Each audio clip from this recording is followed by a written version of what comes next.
Police ने बड़ी कार्रवाई करते हुए डकैती की योजना बनाते हुए 5 जनों को गिरफ्तार किया। थानाधिकारी रामस्वरूप मीणा ने बताया कि कस्बे के बालाजी की टुंगरी के समीप बने खंडरनुमा गटोर गरोंदा में डकैती की योजना बनाते हुए मोहम्मद फारूक, बनवारी वैष्णव, अबरार मुसलमान, दानमल बंजारा, राजौर समद खान को एक एक एयरगन, एक बटनदार चाकू, एक धारदार छुरा और लोहे के सरिये और मिर्ची पाउडर सहित गिरफ्तार किया। गिरफ्तार मुलजिम स्मैक बेचने व पीने के आदी हैं। गिरफ्तार आरोपियों को 20 जुलाई मंगलवार के दिन वारदात को अंजाम देने की योजना बना रहे थे। इससे पूर्व भी पुलिस ने अपने मजबूत सूचना तंत्र और मुखबिरी के तत्परता दिखाते हुए मुलजिमान फारूक को मिर्ची पाउडर, अबरार को एयरगन, दानमल को लोहे के सरिये, बनवारी को बटनदार चाकू, राजू समद धारदार छुरा सहित गिरफ्तार कर सभी आरोपियों को विरुद्ध अलग अलग धाराओं में प्रकरण दर्ज किया। गिरफ्तार शुदा मुलजिमानों के विरुद्ध पूर्व में लड़ाई झगड़े करने, चोरी करने, अवैध हथियार रखने, मादक पदार्थ सेवन, जुआ सट्टा खेलने और इसमें एक शराब तस्करी जैसे कई गंभीर प्रकरण दर्ज है। आरोपियों से गिरोह के अन्य सदस्य व पूर्व की गई वारदातों के संबंध में गहनता से अनुसंधान जारी है। चिपबड़ोद से केशव शर्मा की रिपोर्ट।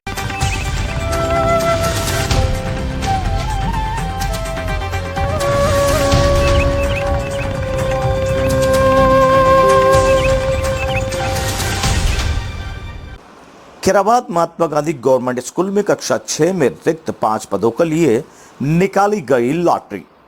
खैराबाद महात्मा गांधी गवर्नमेंट अंग्रेजी माध्यम स्कूल में गुरुवार को कक्षा 6 में रिक्त हुए 5 पदों के लिए ब्लॉक मुख्य शिक्षा अधिकारी अनिरुद्ध शर्मा व गणमान्य नागरिकों की मौजूदगी में लॉटरी निकाली गई। प्रधानाचार्य आशा कुमारी ने बताया कि कक्षा 6 में प्रवेश के लिए कुल 42 आवेदन आए थे, जिनमें रिक्त 5 पदों के लिए आज लॉटरी निकाली गई, जिसमें ध्रुव पुत्र रामचरण नंदिनी पुत्री दिलीप, रिया सुतार पुत्री रमेश चंद्र, वंश पटवा पुत्र सुनील कुमार, राजनंदिनी पुत्री बंशीलाल पाटीदार को कक्षा 6 में प्रवेश मिलेगा। ब्लॉक मुख्य शिक्षा अधिकारी अनुज शर्मा ने बताया कि खैराबाद ब्लॉक में यह पहला अंग्रेजी स्कूल माध्यम है और इसी की तर्ज पर 3 अंग्रेजी माध्यम स्कूल और शीघ्र चेचट, सुकैत और रामगढ़ मंडी में खुलने वाले हैं, जिनकी कार्रवाई चल रही है। रामगढ़ मंडी खैराबाद से शाकिर खान की रिपोर्ट।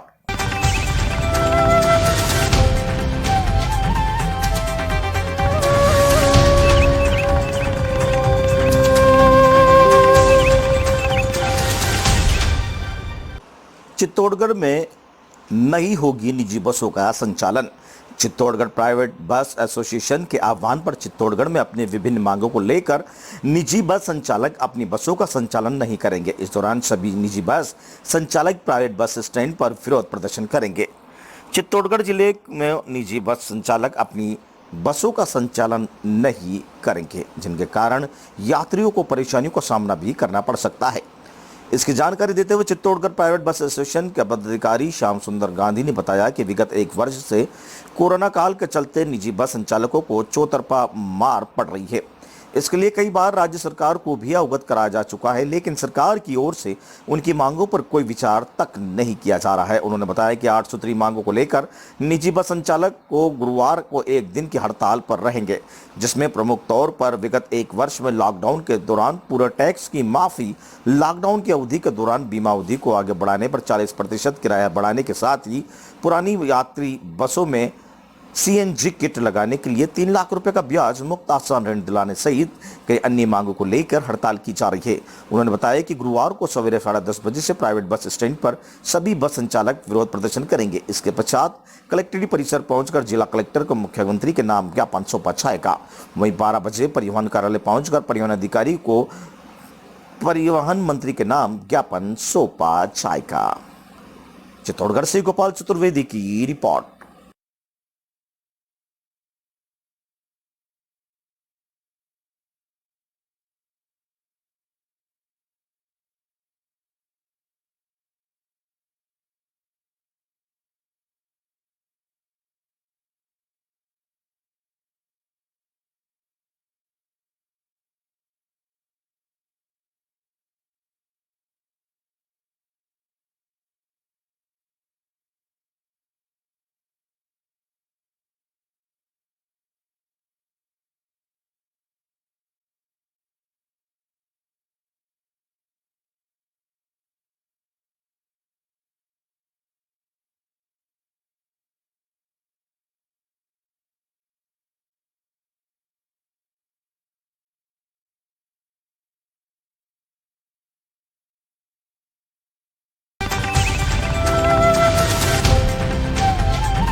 चित्तौड़गढ़ में एक दिन में लगा है 28,000 से अधिक लोगों को कोरोना का टीका।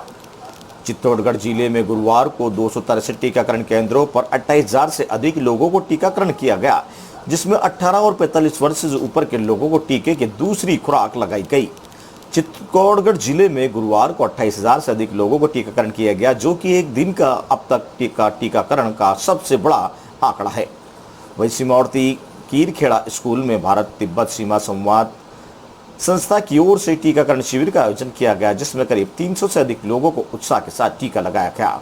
वहीं शिविर का हजारेश्वर महादेव मंदिर में महंत श्री चंद्र भारती जी महाराज, चित्तौड़गढ़ प्रधान देवेंद्र कंवर, पार्षद अनिल ईनानी, भारतीय वैष्णव रश्मि सक्सेना, लोकतंत्र पार्टी सहित कई अन्य लोगों ने शिविर का निरीक्षण किया। इस अवसर पर श्री चंद्र भारती महाराज ने कहा कि संस्था की ओर से की गई सराहनीय पहल और कोरोना महामारी को भगाने के लिए अन्य संस्थानों को भी आगे आना चाहिए। वहीं प्रधान देवेंद्र कंवर ने बताया कि कोरोना वायरस को भगाने के लिए टीकाकरण की एकमात्र उपाय है, जिसमें हर व्यक्ति को टीकाकरण करवाना चाहिए, महामारी को भगाने में अपना योगदान देना चाहिए। वहीं भारत तिब्बत संवाद मंच की जिला अध्यक्ष भारती वैष्णव ने बताया कि संस्था की ओर से समाज हितार्थ कार्य के लिए और आज इस शिविर को लगाकर आम जन को टीकाकरण के प्रति जागरूक करना इस शिविर का मुख्य उद्देश्य है। वहीं टीकाकरण की जानकारी देते हुए बीएसएचओ डॉक्टर हरीश उपाध्याय ने बताया कि गुरुवार को 263 टीका केंद्रों पर 18 और 45 वर्ष से ऊपर के 28,000 से अधिक लोगों को कोविशील्ड वैक्सीन की दूसरी डोज लगाई गई, जिसमें लोगों ने उत्साह के साथ टीकाकरण कराया। उन्होंने बताया कि चित्तौड़गढ़ जिले को कोवैक्सीन की 3,500 खुराक उपलब्ध हुई, जिसके लिए विभिन्न केंद्रों पर शुक्रवार को टीकाकरण करवाया जाएगा। वहीं उन्होंने बताया कि आगामी कुछ महीनों में चित्तौड़गढ़ जिले के अधिकांश लोगों को कोरोना का टीका लगा दिया जाएगा, जो कोरोना महामारी का समाप्त करने में काफी लाभ साबित होगा।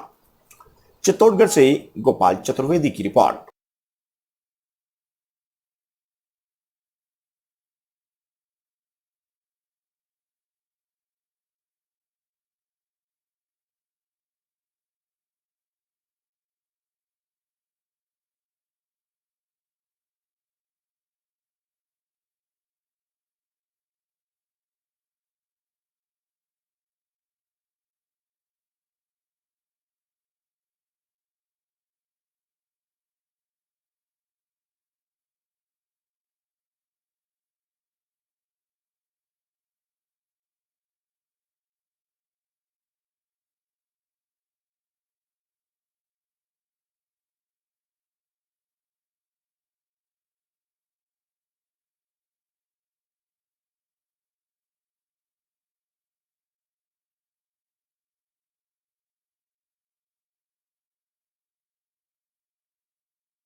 वैक्सीनेशन सेंटर पर उड़ी सोशल डिस्टेंसिंग की धज्जियां।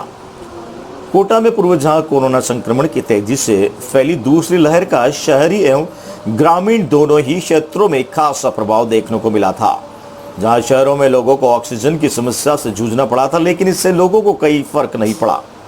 ऐसा वैक्सीनेशन सेंटर पर देखने को मिला है, जैसा कि एक मामला महावीर नगर थाना प्रथम स्थित एक सामुदायिक भवन में देखने को मिला है, जहां महात्मा फूले सामुदायिक स्वास्थ्य केंद्र वार्ड नंबर 54 के स्थानीय कांग्रेस पार्षद योगेंद्र शर्मा द्वारा वैक्सीन का कैंप आयोजित किया गया था, जिसमें खुलेआम लोगों द्वारा सोशल डिस्टेंसिंग की धज्जियां जाती नजर आई थी।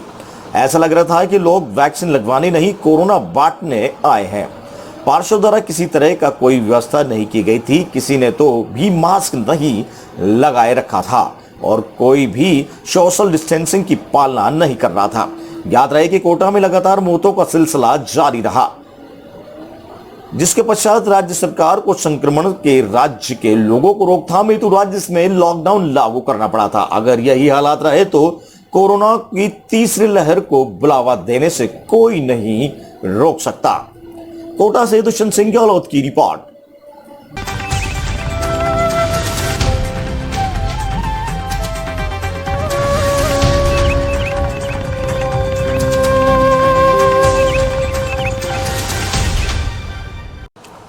कोटा समाजसेवी डॉक्टर दुर्गाशंकर सैनी के बेटे के भव्य तंवर पर 8 वर्ष के जन्मदिन पर ऑक्सीजन दाता पौधे लगाए वितरण किया गया और उनकी सार संभाल ली गई। उस दौरान संदेश दिया गया कि पौधे लगाओ और ऑक्सीजन बढ़ाओ।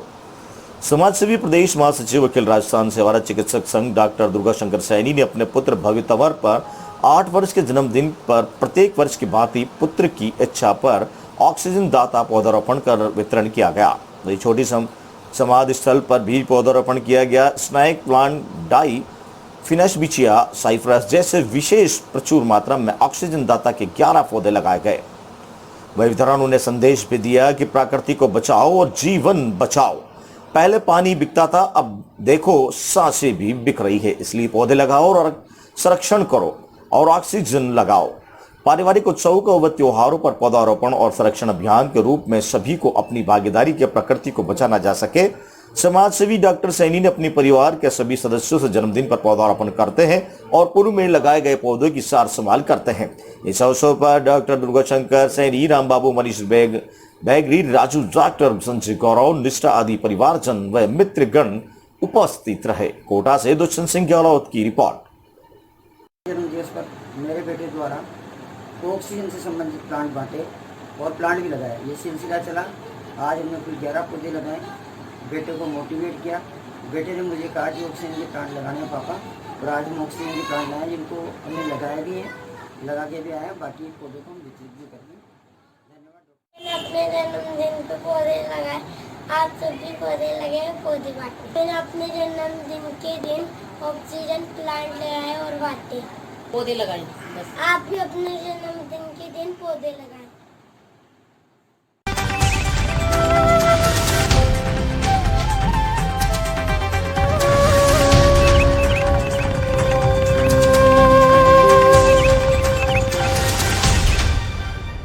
कोटा में निजी बस मालिकों ने राज्य सरकार के खिलाफ मोर्चा खोल दिया है। अब बस ऑपरेटर्स ने टैक्सी माफी, किराया वृद्धि सहित 4 सूत्री मांगों को लेकर आरटीओ ऑफिस पर प्रदर्शन किया। बस ऑपरेटर धरने पर बैठ गए। बाद में सभी ऑपरेटर्स ने बस की चाबियां अधिकारी को सौंप दी और मुख्यमंत्री के नाम ज्ञापन सौंपा। बस मालिक संघ ने मांगें पूरी नहीं होने पर 26 जुलाई को प्रदेश भर में हड़ताल की चेतावनी दी। यूनियन के प्रदेश महासचिव सत्यनारायण साहू ने बताया कि कोरोना काल में बस मालिकों की आर्थिक हालत खराब है। टैक्स तो क्या, फाइनेंस की किस्तें भरने में भी हिम्मत नहीं बची है।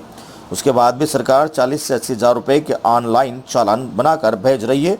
ये चालान कोरोना काल में मजदूर व स्टूडेंट को अपने घरों में छोड़ने गई बसों के ने बनाए जा रहे हैं, जबकि उस दौरान बस मालिकों को केवल डीजल के पैसों से यूपी, हरियाणा, बिहार, पंजाब, महाराष्ट्र भेजा गया था। बस मालिकों ने सामाजिक सरोकार निभाते हुए सरकार की मदद की थी, कोई कमाई नहीं की थी। आज जब फिटनेस बनाने की ऑफिस जा रहे थे तब के ऑनलाइन भेजे जा रहे हैं।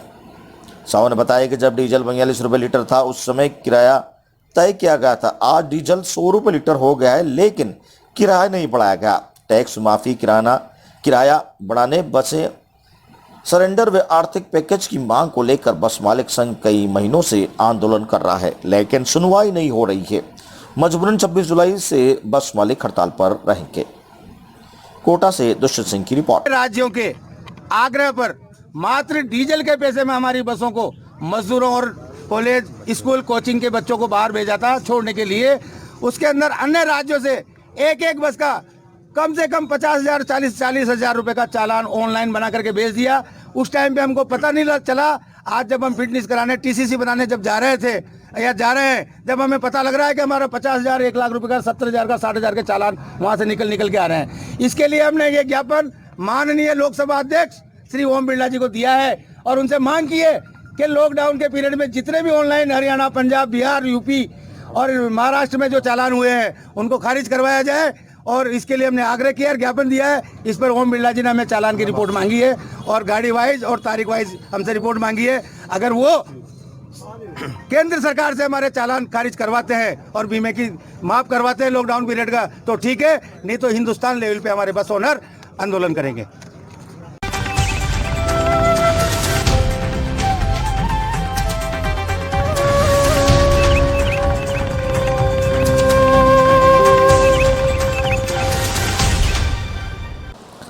राजस्थान प्रशासनिक सेवा में साक्षात्कार में घोटाले की आशंका में राजस्थान के हजारों युवाओं का भविष्य अधर में अटका। नेताओं के पुत्र एवं रिश्तेदारों को ही सिफारिश से नौकरी मिली, वह मेहनत करने वाला आम युवा क्या करेगा? निष्पक्ष जांच की मांग को लेकर राज्यपाल के नाम दिया ज्ञापन। कोटा के भाजपा मोर्चा पूर्व मीडिया प्रभारी एवं हाड़ौती नवनिर्वाचित परिषद के संभागीय अध्यक्ष राकेश निर्मल सैन ने बताया कि भाजपा नेता गिरिराज गौतम एवं परिषद के शहर अध्यक्ष मयंक विजय के नेतृत्व में कोटा के युवाओं के प्रतिनिधित्व मंडल ने राजस्थान प्रशासनिक सेवा RAS के साक्षात्कार में घोटाले की आशंका को देखते हुए निष्पक्ष जांच की एवं दोषियों के खिलाफ कार्रवाई की मांग को लेकर राज्यपाल के नाम जिला कलेक्टर को ज्ञापन सौंपा। भाजपा मोर्चा नेता गिरिराज गौतम ने कहा कि राजस्थान में यह पहली घटना नहीं है जब वर्तमान राजस्थान सरकार द्वारा अपने मंत्रियों एवं नेताओं के पुत्र एवं रिश्तेदारों को सत्ता का दुरुपयोग करते हुए लाभ पहुंचाया गया। हाल ही में राजस्थान की सबसे बड़ी प्रशासनिक सेवा RAS के साक्षात्कार में शिक्षा मंत्री एवं उनके कांग्रेस के प्रदेश अध्यक्ष गोविंद सिंह डोडासराय के पुत्र एवं रिश्तेदारों को समान अंक देकर लाभ पहुंचाया गया। इस पूरी घटना में सत्ता का उपयोग किया गया, जिससे राजस्थान के हजारों युवाओं को लगातार कई वर्षों से मेहनत करके परीक्षा की तैयारी कर रहे थे, उन्हें झटका लगा है एवं अपना भविष्य अंधकार में नजर आने लगा है। गिरिराज गौतम ने कहा कि राजस्थान प्रशासनिक सेवा में अव्वल रहने वाले अभ्यर्थियों से भी ज्यादा अंक साक्षात्कार में शिक्षा मंत्री के पुत्र एवं परिजनों को दिए गए, जबकि लिखित परीक्षा में इनके अंक आधे भी नहीं आए थे। इससे घोटाले होने की पूर्ण संभावना है। जहां एक और राजस्थान सरकार लगातार युवाओं के साथ धोखे पर धोखे करती आई है, अब प्रशासनिक सेवाओं में भी अपने ही लोगों का भला करने में लगी हुई है। छोटी से छोटी सरकारी नौकरी के लिए भी युवा दिन रात मेहनत करता है, फिर कई अवसरों के बाद उसका नंबर आता है, लेकिन इतनी बड़ी प्रशासनिक सेवा में सत्ता का दुरुपयोग कर अपने चहेतों को लाभ पहुंचाना कितनी न्याय उचित है? अगर नेता की सिफारिश पर पुत्रों एवं रिश्तेदारों को ही सरकारी नौकरी दी जाएगी तो राजस्थान का आम युवा क्या करेगा? राजस्थान में युवाओं के साथ सरकार ने बेरोजगारों भत्ते के नाम पर धोखा किया है और उद्योग धंधे धीरे धीरे बंद हो रहे हैं। राजस्थान में एक नया उद्योग नहीं लगा। नियमितीकरण की मांग को लेकर युवाओं के साथ कांग्रेस ने बड़े नेताओं द्वारा मारपीट की जाती है और अब सरकारी नौकरियों में भी घोटाले सामने आ रहे हैं। राजस्थान सरकार ने केवल कांग्रेस के बड़े नेताओं एवं मंत्रियों के परिवारजनों को ही रोजगार उपलब्ध करवाने की ठान रखी है। आने वाले समय में राजस्थान का युवा क्रांति का रास्ता भी अपना सकता है एवं इस सरकार को जवाब अवश्य दिया जाएगा। इस पूरे घटनाक्रम एवं घोटाले की निष्पक्ष जांच की जाए। वहीं राज्यपाल महोदय को ज्ञापन देकर मांग की गई। आने वाले समय में अगर दोषियों के खिलाफ कार्रवाई नहीं की गई तो कोटा का युवा सरकार के खिलाफ आंदोलन करेगा। प्रतिनिधिमंडल में हाड़ौती नवनिर्माण परिषद के उपाध्यक्ष सतीश लक्ष्यकार, हरीश प्रजापति, राजकुमार यादव, जयेश मंडावत शामिल रहे। कोटा से दुष्यंत सिंह की रिपोर्ट। देकर अपने परिचितों, अपने पुत्र रिश्तेदारों को नौकरियों में भर्ती कराते रहे तो आम राजस्थान के युवा का क्या होगा? आज हमने राज्यपाल महोदय से इस विषय की निष्पक्ष जांच की मांग की है और उनसे निवेदन किया है कि जो भी इसमें दोषी हैं उनके खिलाफ कठोर से कठोर कार्रवाई की जाए, जिससे राजस्थान के युवा को न्याय मिल सके। अन्यथा आने वाले समय पर राजस्थान का युवा, कोटा का युवा इस जो लगातार परीक्षा की तैयारियां कर रहे हैं उन युवाओं के सम्मान के लिए सड़कों पर उतरकर आंदोलन के लिए मजबूर होगा।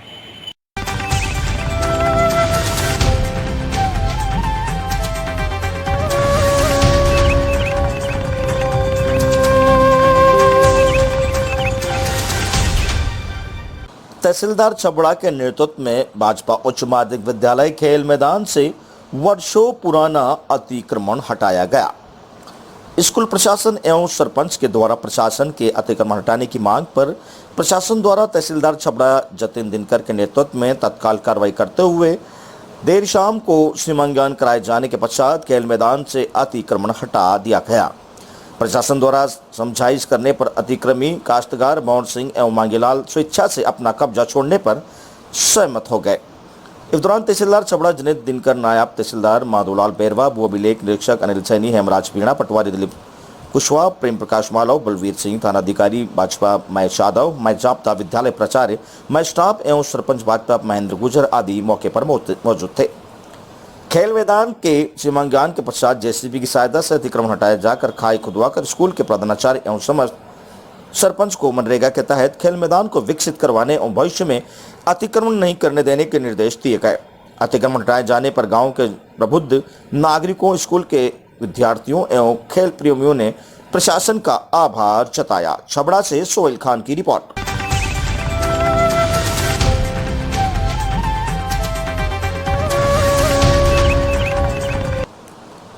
निजी बसों का संचालन पूरी तरह से रहा बंद।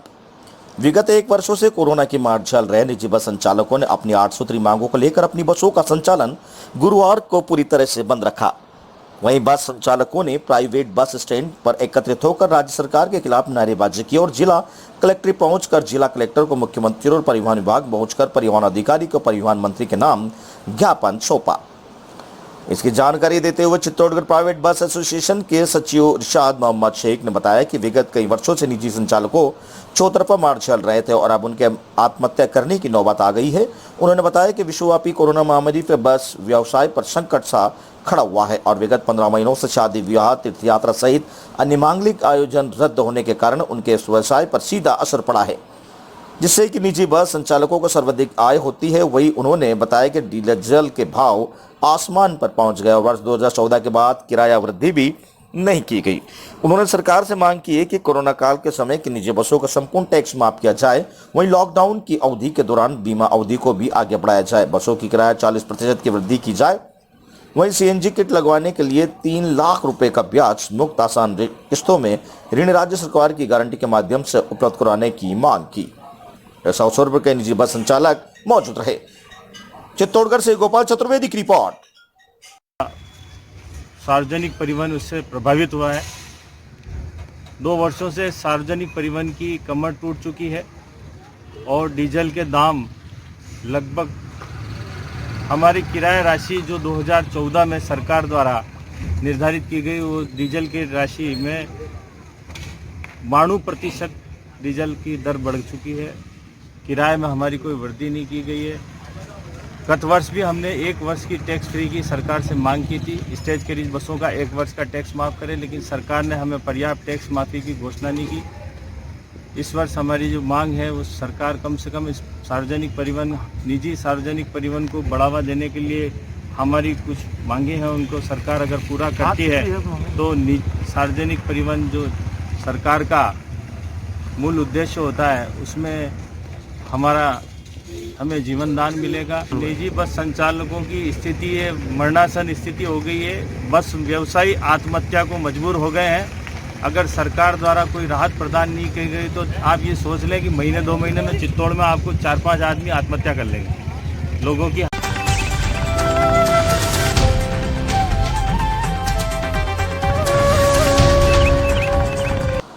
कैथून थाना क्षेत्र के गोयदलाहेड़ी गांव में फिर एक हिरण को श्वानों ने हमला कर घायल कर दिया। समय पर इलाज नहीं मिलने से घायल हिरण ने दम तोड़ दिया। बताया जा रहा है कि श्वानों के हमले से बचने के लिए हिरण भागते हुए खेत की तारबंदी में फंस गया था, जिस पर श्वानों ने हमला कर दिया। खून ज्यादा बहने से थोड़ी देर में बाद हिरण की मौत हो गई। 1.5 घंटे में पहुंची टीम। स्थानीय निवासी राकेश गुर्जर ने बताया कि वो सुबह 8 बजे खेत की रखवाली कर रहे थे कि पास के खेत की तारबंदी में एक हिरण फंसा हुआ था। 2 श्वान उस पर हमला कर रहे थे। भागकर हिरण को छुड़ाने पहुंचा, जहां से श्वानों को भगाया। घायल हिरण को तारबंदी से निकाला। हिरण के दोनों पैरों में खून निकल रहा था, परंतु वन विभाग को सूचना दी, लेकिन 7 किलोमीटर दूरी से आने में वन विभाग की टीम को 1.5 घंटे का समय लग गया। तब तक हिरण ने दम तोड़ दिया। 4 दिन में ये दूसरी घटना सामने आ रही है। इससे पहले 19 जुलाई को भी खेतों में घूम रहे हिरण पर आवारा जानवरों ने हमला कर दिया था। श्वानों से बचने के लिए हिरण भागता हुआ एक 50 फीट गहरे कुएं में जा गिरा था। गांव के लोगों रेस्क्यू कर हिरण को बाहर निकाला था। इलाज के लिए कोटा लाए समय घायल हिरण ने दम तोड़ दिया था। सहायक वनपाल भवानी सिंह ने बताया कि श्वानों के हमले के हिरण घायल होने की सूचना पर टीम ने मौके पर भेजा था। तब तक हिरण की मौत हो चुकी थी। हिरण का पोस्टमार्टम करवाया गया है। कोटा से दुष्यंत सिंह की रिपोर्ट।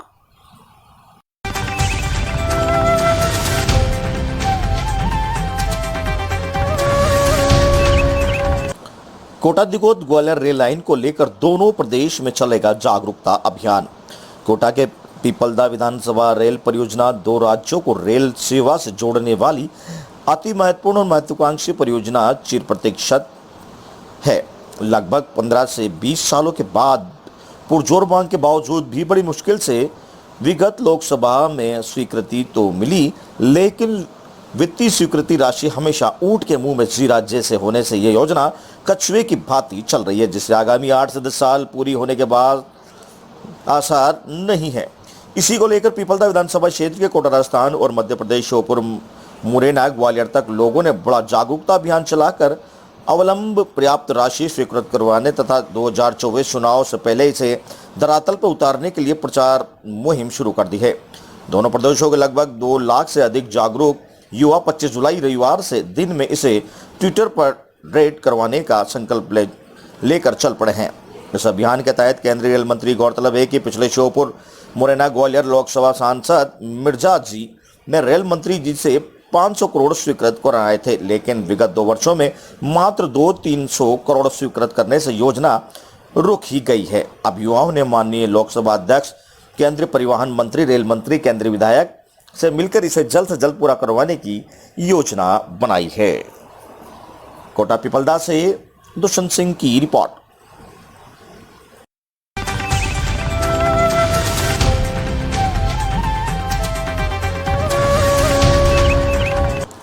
शिक्षकों ने शोभा ज्ञापन स्थानांतरण की कर रहे हैं मांग। राजस्थान शिक्षक संघ युवा द्वारा उप तहसील कार्यालय दई में गुरुवार को मुख्यमंत्री के नाम शिक्षकों की समस्याओं को लेकर ज्ञापन सौंपा गया। जिलाध्यक्ष सुनील शर्मा ने बताया कि ज्ञापन के माध्यम से राजस्थान सरकार के तृतीय श्रेणी शिक्षकों को स्थानांतरण की प्रक्रिया तुरंत शुरू करने एवं शिक्षा के नियमों के तहत सेकेंडरी हेडमास्टर के पद को समाप्त कर प्रिंसिपल व वाइस प्रिंसिपल का जो नया पद सृजित किया है, उस पद पर 50% पद को सीधी भर्ती द्वारा भरे जाने की मांग की। ज्ञापन देने में शिक्षा किशन लाल कहर, शंभू, सतीश, मुकेश उपस्थित रहे। दई से आयुष गौतम की रिपोर्ट।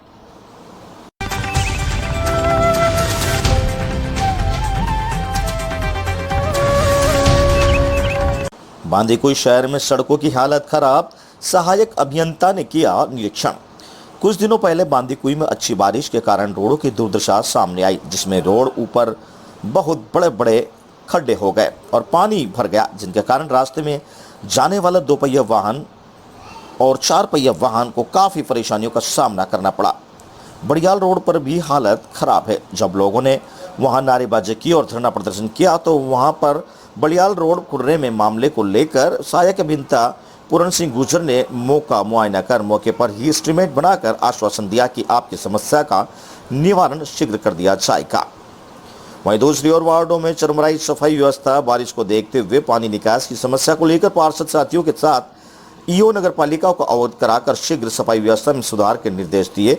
इस अवसर पर पार्षद रमाकांत आवारा सांडों, पशु व बंदरों को पकड़ने के लिए भी कहा गया। इस अवसर पर पूर्व वाइस चेयरमैन व वर्तमान पार्षद मनोज जैन, पार्षद रमाकांत, फॉरेस्ट रामेश्वर ठेकेदार राजू चौधरी, नवल सामरिया, गजानन माथुर, मनोज शर्मा, मुकेश तिवारी, पूर्व चेयरमैन चंद्रमोहन आकोदिया, नीरज शर्मा, बबलू तिवारी, विष्णु सैनी, अमन झांझनी, विक्के डोरिया एवं पूर्व पार्षद रामकिशन विरवा की उपस्थिति में ईओ नगर पालिका बांदीकुई का त्रिशिक सफाई व्यवस्था में सुधार का आश्वासन दिया। बांदीकुई से ब्यूरो रिपोर्ट।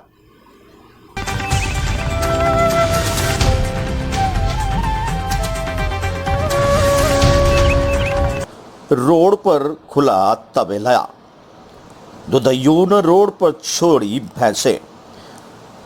पिछले कई दिनों से हो रही मूसलाधार बारिश के चलते कल्याण पश्चिम के रेती बंदर क्षेत्र में दोपहर 2 बजे से जलस्तर बढ़ने लगा, जहां घरों में पानी भर गया। बाढ़ जैसी स्थिति पैदा हो गई। क्षेत्र में जलस्तर बढ़ता देख तबेले के मालिकों ने 1000 से 1200 भैंसों की सुरक्षा के दृष्टिकोण से उनको सड़क पर छोड़ दिया ताकि कोई अप्रिय घटना न हो सके। वहीं कोचुरे कोड़ीवाला के पास स्थित सागर देवी मंदिर का शेड लगभग 10 फुट पानी के अंदर चला गया, जिसके चलते दुधइयों ने अपनी भैंसों को बचाने के लिए पानी से भैंसों को निकालकर रोड पर छोड़ दिया। कल्याण से सुनील शर्मा की रिपोर्ट।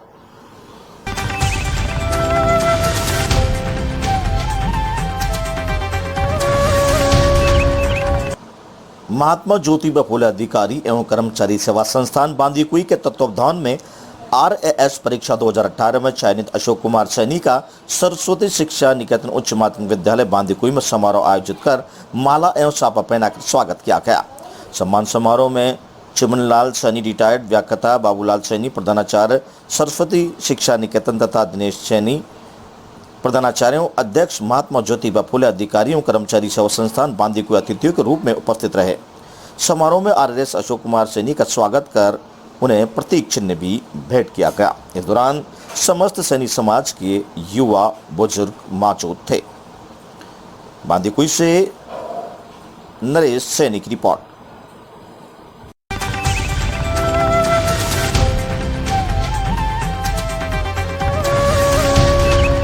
कोचिंग नगरी में बदमाशों के हौसले इस कदर बुलंद है कि आए दिन वाहनों के शीशे तोड़ने की वारदात को अंजाम देकर फरार हो रहे हैं।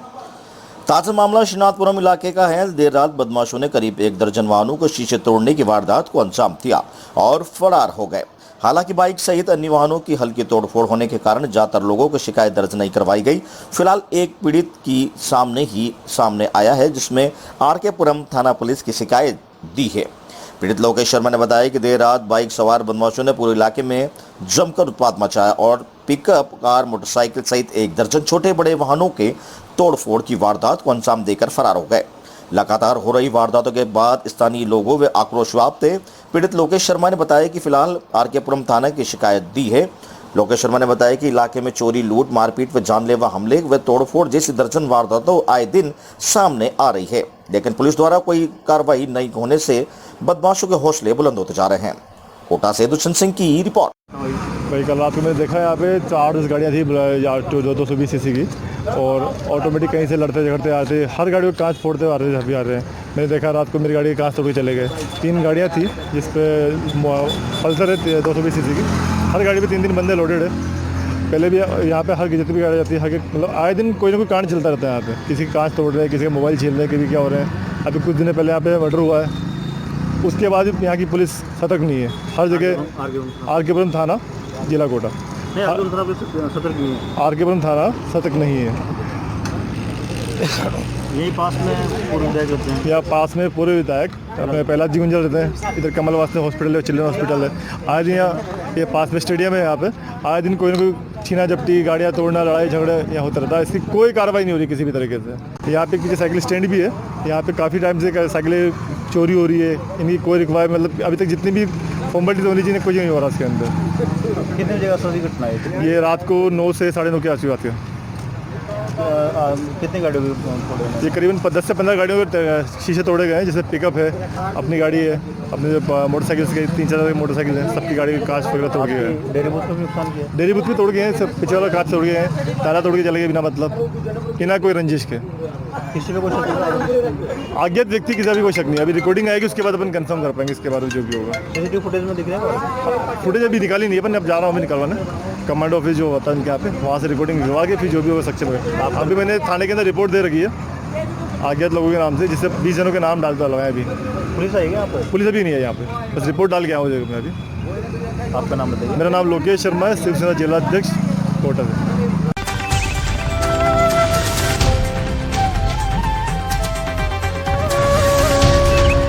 इस कर्मी की सजगता से जिला चिकित्सालय में जेब तराशते धरा।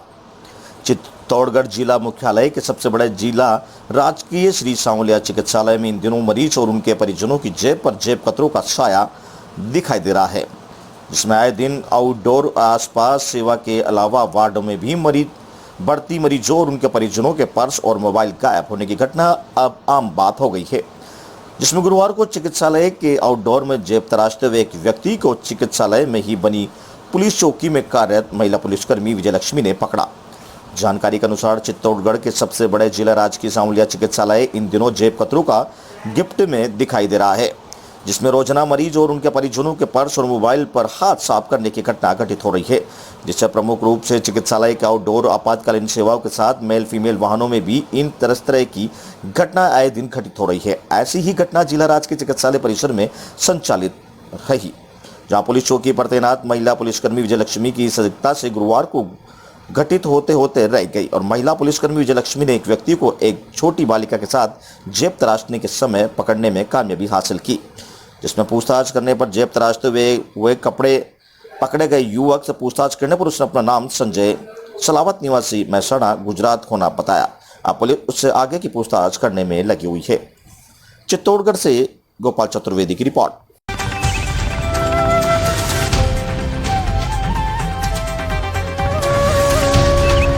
रास्ते की भूमि का किया निस्तारण, डागा की पहला आ रही है काम, स्वेच्छा से हटा रहे हैं अतिक्रमण।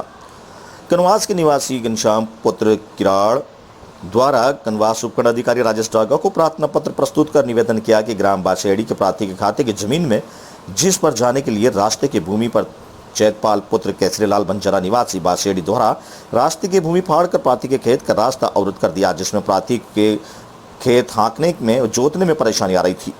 प्रार्थी के प्रार्थना पत्र पर तुरंत सुनवाई करते हुए एसडीएम राजेश डागा द्वारा प्रार्थी को न्यायालय में बुलाया गया।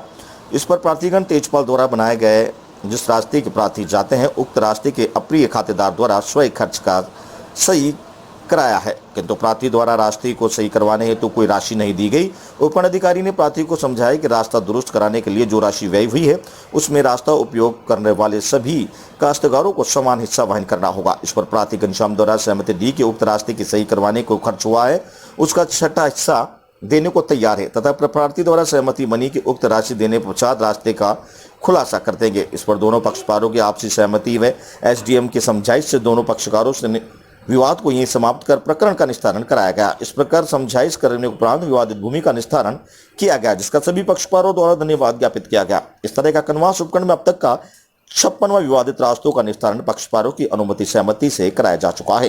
कनवास से ब्यूरो रिपोर्ट।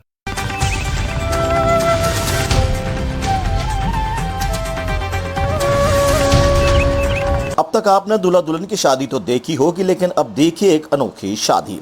अभी तक आपने दूल्हा दुल्हन की शादी तो देखी होगी, लेकिन अब देखिए एक अनोखी शादी, जहां इंद्रदेव को मनाने के लिए की गई अनोखी शादी। जी हम बात कर रहे हैं मध्य प्रदेश के रूठे इंद्रदेव को मनाकर अच्छी बारिश के लिए लोग कई जतन कर रहे हैं। रतलाम जिले में कई गांवों में सरपंच को गधे पर उल्टा बैठाकर घुमाया जा रहा है, तो कहीं पर उज्जैनी मनाकर देवी देवताओं को भोग लगाया जा रहा है। ऐसा ही नजारा रतलाम के पीपलोदा नगर में भी देखने को मिला, जहां पर शीतला माता मंदिर परिसर में गांव के युवाओं ने विधि विधान से मेंढक व मेंढकी की शादी करवाई और अच्छी बारिश की कामना से पंडित जी ने बताया कि पुराने लोग की मान्यता के अनुसार नगर में युवाओं ने शादी की सारी रस्में पूरी कर बारात लेकर शीतला माता मंदिर परिसर पहुंचे, जहां पर विधि विधान के साथ शादी के मंत्रों का उच्चारण कर मेंढक व मेंढकी की शादी संपन्न करवाई गई। ज्यादा क्षेत्र में अच्छी बारिश की कामना की गई।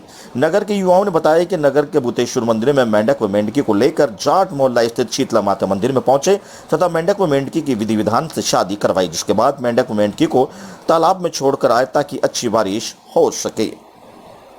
रतलाम से कीर्ति वर्रा की रिपोर्ट।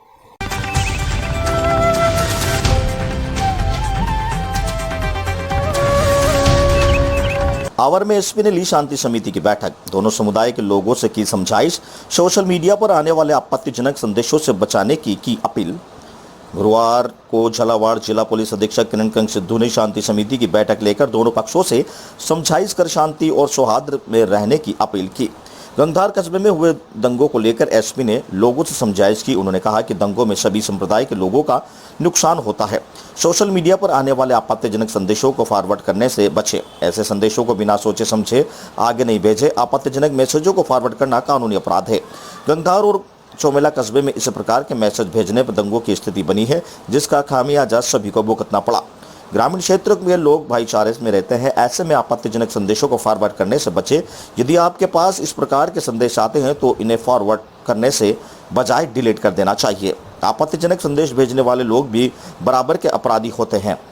सोशल मीडिया का उपयोग सोच समझ कर करें और अपने बच्चों को एंड्रॉयड मोबाइल पर नजर रखें और समय समय पर उनके मोबाइल की जांच करते रहें। ग्रामीण क्षेत्र में दोनों समुदाय आपस में मेलजोल रखें और किसी भी प्रकार की आपत्ति घटना को रोकने का प्रयास करें। ऐसे संदेश फॉरवर्ड न करें जिससे सांप्रदायिकता को नुकसान पहुंचे। ऐसी घटनाओं की जानकारी पुलिस को दे और कानून अपने हाथ में ना लें, क्योंकि कोर्ट कचहरी के चक्कर में काटना बहुत मुश्किल काम है। गाँव में लोग शांति और सौहार्द से रहते हैं, इसलिए ऐसी घटना की पहल ना करें। पुलिस की नज़र से कोई भी नहीं बच सकता। कानून की पालना करें और सभी सहयोग करें। आवर में एसपी के पहली बार आगमन पर ग्राम पंचायत द्वारा शाल और श्रीफल भेंट किया गया। वहीं नगर कांग्रेस कमेटी की ओर से भी एसपी किरण कंग सिद्धू का शाल व श्रीफल भेंट कर फूलों व गुलदस्ता भेंट कर सम्मान किया गया। बैठक में दोनों समुदायों के लोग व डीवाईएसपी गोपीचंद मीणा में पगरिया पुलिस मौजूद रही। आवर से मनोज जैन की रिपोर्ट। 19 तारीख की जो दुखद घटना गंधार और चौमेला क्षेत्र में हुई है जी, जो एक 4 लोगों के आपस के झगड़े को जो सांप्रदायिक रूप दे दिया गया जी, आगजनी जैसी और कई तरह की घटनाएं उस टाइम पे हुई हैं। उसमें क्योंकि हमने बहुत सख्त धाराओं में मुकदमे दर्ज किए हैं और हमने 33 लोगों को अरेस्ट भी किया है और 36 लोगों को 151 में हमने जेसी में भी भेजा है। हम साथ साथ इसके जो हम कार्रवाई कानूनी कर रहे हैं उसके साथ साथ हमने पूरे जिले भर में भी वो मुहिम चला रखी है। तो जो भी मिश्रित आबादी वाले जो गांव हैं उन गांवों में हम लोग स्वयं जाके आपसे संवाद करेंगे। आपसे इस चीज़ की हम अपील करेंगे कि सांप्रदायिक सौहार्द बना के रखें और ऐसे वीडियोस, ऐसे व्हाट्सएप ना एक दूसरे को फॉरवर्ड करें जिनसे सांप्रदायिक भावनाएं आहत होती हैं या कोई भी भ्रामक सूचना उसमें फैलती है। ऐसा करना कानूनन अपराध है और खास करके युवा पीढ़ी इस चीज़ का ध्यान रखे, क्योंकि ताकि उनका फ्यूचर खराब ना हो।